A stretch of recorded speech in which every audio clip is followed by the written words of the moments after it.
Ang magandang balita ayon kay Juan, Kapitulo 2. Nang ikatlong araw, may kasalan sa Kina sa Galilea at naroon ang ina ni Jesus. Si Jesus at ang kanyang mga alagad ay inanyayahan din sa kasalan. Naubos ang alak, kaya't sinabi ng ina ni Jesus sa kanya, "Anak, wala na silang alak." Sinabi ni Jesus, "Ipaubayan na lang po ninyo ito sa aking ginang. Hindi pa ito ang aking tamang oras."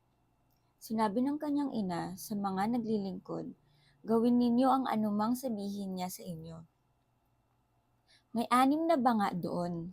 Ang bawat isa'y naglalaman ng 20 hanggang 30 galon. Ang mga ito ay nakalaan para sa paghuhugas ayon sa ritual ng mga Hudyo. Sinabi ni Jesus sa mga tumutulong doon, "Punuin ninyo ng tubig ang mga banga." At pinunungan nila ang mga banga na halos mag-umapaw. Pagkatapos, sinabi niya, "Kumuha kayo ng kaunti at dalhin ninyo sa namamahala ng handaan." Dinalhan nga nila ang namamahala at tinikman nito ang tubig na naging alak. Hindi niya alam kung saan nanggaling iyon, subalit alam ng mga sumalok ng tubig. Kaya tinawag niya ang lalaking ikinasal at sinabi, "Ang masarap na alak ay unang inihahain. Kapag marami nang nainom ang mga tao, saka inahain ang mga bagong uri. Ngunit sa huli ninyo inilabas ang masarap na alak." Ang nangyaring ito sa Cana sa Galilea, ang unang himalang ginawa ni Jesus.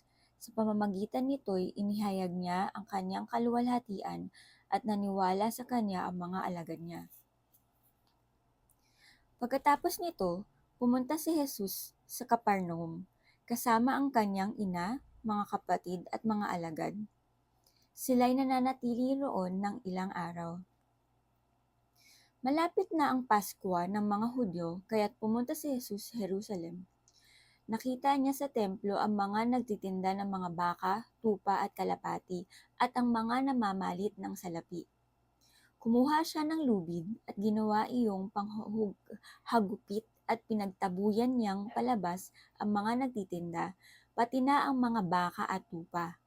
Isinabog niya ang salapi ng mga namamalit ng pera at ipinagtataob ang kanilang mga mesa. Pinagsabihan niya ang mga nagtitinda ng kalapati, "Alisin ninyo rito ang mga yan, huwag ninyong gawing palengke ang bahay ng aking ama." Naalala ng kanyang mga alagad ang sinasabi sa kasulatan, "Ang malasakit ko sa iyong bahay ang tutupok sa akin." Dahil dito'y tinanong siya ng mga pinuno ng Hudyo, "Anong himala ang maipakikita mo upang patunayang may karapatan kang gawin ito?" Sumagot si Jesus, "Gibain ninyo ang templong ito at sa loob ng 3 araw ay muli ko itong itatayo." Sinabi ng mga Hudyo, 46 na taong ginawa ang templong ito at itatayo mo sa loob lamang ng 3 araw? Ngunit ang templong tinutukoy ni Jesus ay ang kanyang katawan. Kaya't nang siya'y muling nabuhay, naalala ng kanyang mga alagad ang sinabi niyang ito at sila'y naniniwala sa kasulatan at sa sinabi ni Jesus. Nang pista ng Paskwa ay nasa Jerusalem si Jesus. Marami ang naniwala sa kanya nang makita nila ang mga himalang ginagawa niya. Subalit hindi ipinagkatiwala ni Jesus ang kanyang sarili sa kanila, sapagkat kilala niya ang lahat ng mga tao. Hindi na kailangang may magsabi pa sa kanya tungkol sa kanino man, sapagkat nalalaman niya ang nasa isip ng lahat ng tao.